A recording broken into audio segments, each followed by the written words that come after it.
My name is Noelle. I'm a 40-year-old housewife. Today, I'd like to talk about my family. I have a husband who is the same age as me and a daughter who just turned 16 recently. I met my husband in college. We fell in love and got married. Nothing out of the ordinary. Unlike me, who has a rough personality, he is a very meticulous person. He had a peculiar obsession with how things were placed and was the kind of person who would not be satisfied until things were arranged to his liking. I felt some discomfort with him since we were dating. Yet, I had this feeling that marriage would change us for the better, but reality wasn't so sweet. After we got married, his meticulousness only increased. I had to adjust every aspect of my life to conform to his rules. No matter how tolerant I am, I can't accept all of his behaviors. Sometimes we would even end up in heated arguments. Every day passed in such a blur that there was not even a moment when I could rest. My daughter was born in the midst of such circumstances. My husband was delighted with our daughter, who came into our lives 2 years after our marriage. I thought this might bring some peace to our daily life. I was relieved, just by myself. However, my husband's attitude changed dramatically soon after. When a child is born, it's normal to adjust the rhythm of life to suit the child. Yet my husband didn't like that he couldn't keep his routine, and when our daughter squealed in the middle of the night, he would hurl strong words at her. Furthermore, he declared that he would not involve himself in child-rearing at all. I don't know how many times I have tried to divorce him because of his selfish attitude. Still, for the sake of our daughter, I gritted my teeth and endured. Every day, I fought desperately to protect my daughter, risking my own life. As if to mock my struggles, another tragedy was about to strike, and the cause was the very existence of the daughter I had fought so hard to protect. It's often said that children resemble their fathers, but I absolutely didn't want my precious daughter to resemble that man. Fortunately, her facial expressions were similar to mine. I thought everything would be okay. I believed so, but despite my wishes, as she grew up, her personality started to resemble my husband more and more. Around the age of 10, she started complaining about my cooking and became upset or threw tantrums when she didn't like the way things were placed or cleaned. Lately, with the onset of her rebellious phase, she even started to hurl harsh words at me. Of course, I didn't always let her have her way and often argued back. As if to break my heart, my husband sided with our daughter and started blaming me. When attacked by both of them, I couldn't fight back. Ultimately, my life became one where I was being constantly criticized, and then the day finally arrived. From the morning, I was feeling lethargic. I had a slight fever and was feeling dizzy. I was so unsteady that I couldn't walk straight in the house. I couldn't even stand and was stuck sitting on a chair. Despite seeing me in this state, neither my husband nor daughter said a single kind word. Instead, he barked at me. "Hey, where did you put my tie? The red one, the one I used 2 months ago." "Hey, did you wash my socks?" "Mom, where did you put them?" Thus, they were only thinking of themselves. It's just a tie, just socks. Why did they make such a big deal out of such trivial matters? Couldn't they pay attention to me just for today? Somehow in my hazy consciousness, I managed to see them off, and then I collapsed in the hallway. The next thing I saw was the familiar ceiling of the living room. I had been sleeping on the couch. It seems I had moved to the living room unconsciously. Although I was still feeling tired, thanks to a good rest, my condition had improved. I was awake, but there was a pleasant feeling as if part of my brain was still asleep. Being unwell was the cause, but I wonder when the last time I have slept so soundly. I gave up trying to escape from that comfort and went back to sleep. When I woke up next, it was already dark outside, and when I reflexively looked at the clock, it was past 5 in the evening. I felt the blood drain from my body all at once. I hadn't done most of the household chores, such as laundry and dinner preparation. I have to at least make dinner. I jumped up and headed to the kitchen. Since there was no time to go shopping, I managed to put together a menu using only leftovers. "I'm home." My daughter came home at the worst possible time while I was still scrambling. Wait, you're still making dinner? That sucks. I'm sorry, it'll be ready soon. Ignoring my apology, my daughter went into her room. Soon after, my husband came home from work. What, you're still cooking dinner? His words were filled with obvious discomfort. He has a meticulous routine after coming home, so he must have noticed something was different. After saying only that, my husband went into his room. He starts eating 15 minutes after he begins to change his clothes. That was also part of his routine. This means I only had 15 minutes left. I cooked desperately. Even if the cutting was rough, even if I messed up the seasoning, I couldn't stop cooking. If I didn't finish before my husband came out of his room, I wouldn't know what would happen. I managed to finish plating just before my husband came out of his room. I made it. I could feel the tension draining from my body. But then, what the hell? Who could eat this? That was my husband's outcry. What's wrong? What's wrong, you say? You have some nerve asking that. My husband was inexplicably worked up. I didn't understand the cause of his anger. This stir-fry, you overcooked it. The color is off, and the vegetables aren't even uniformly cut. I'm sorry, I was a bit pressed for time today. Time? You're not working. You have plenty of time. I couldn't forgive that single sentence. As if I wasn't doing anything at all.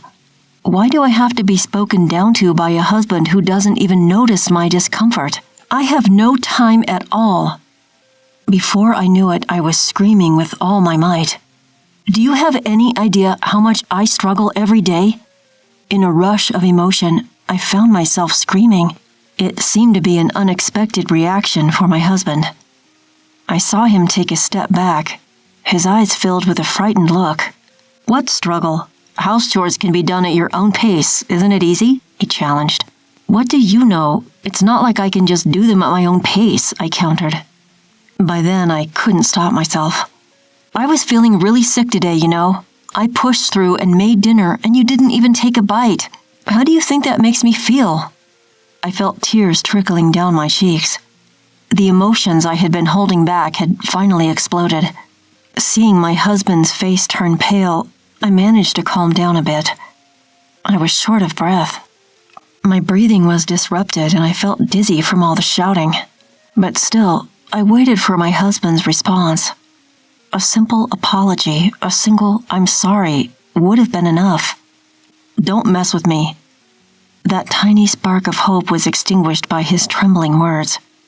Do you have any idea how much I struggle in the world to support our family? So you're saying I'm just living easy and free? I'm saying your job is to support me so I can focus on my work. That's just an excuse. I'm not your slave. Don't talk back to me. Just a little more and my husband would have raised his hand at me. I knew it instinctively, but I couldn't back down now. As I prepared to confront him with my next words, it happened. What on earth are you doing? Our daughter burst out of her room. Your voices can be heard outside. Stop it. It's embarrassing.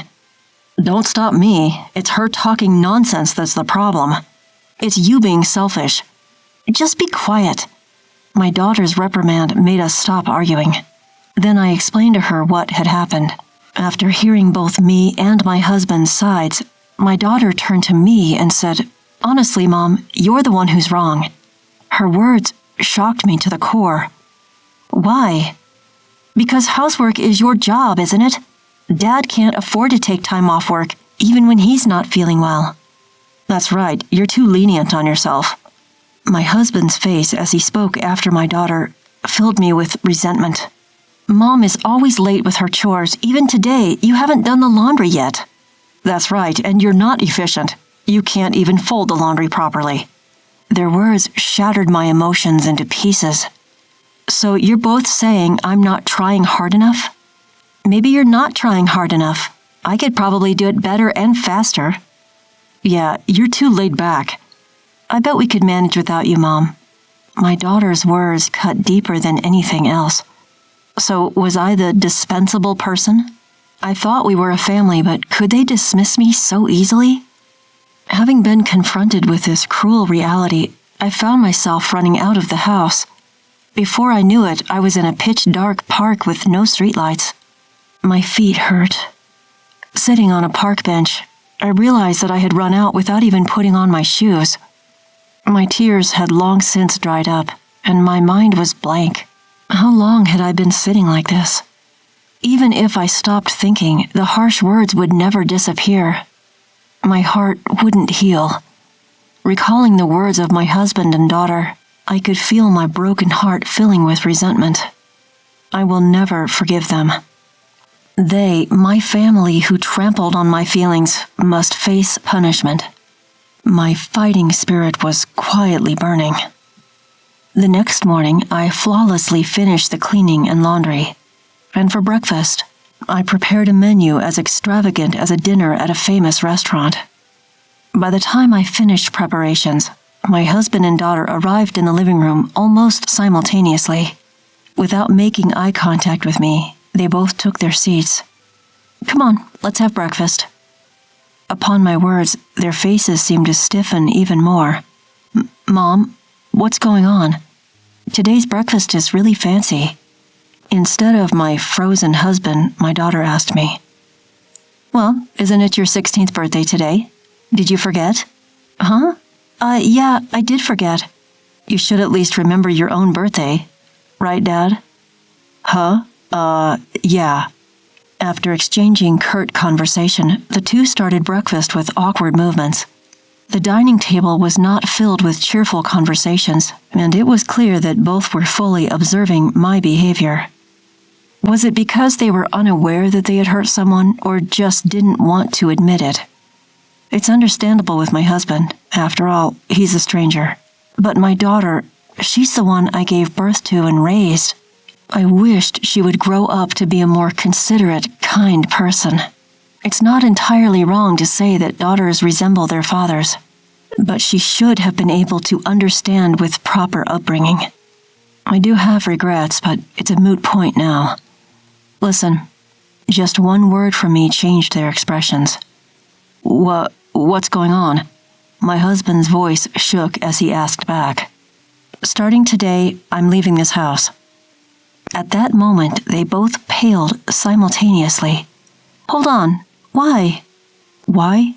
You said you could do the housework better than me." "I didn't say anything like that." "Yes, you did. I'm sure you said it. I have never cut off my daughter's words so strongly until now." Whether she was shaken by my attitude or not, she didn't argue further. Next was my husband's turn. "You also said it. You said I have more free time than you because I'm at home." "I didn't mean it like that."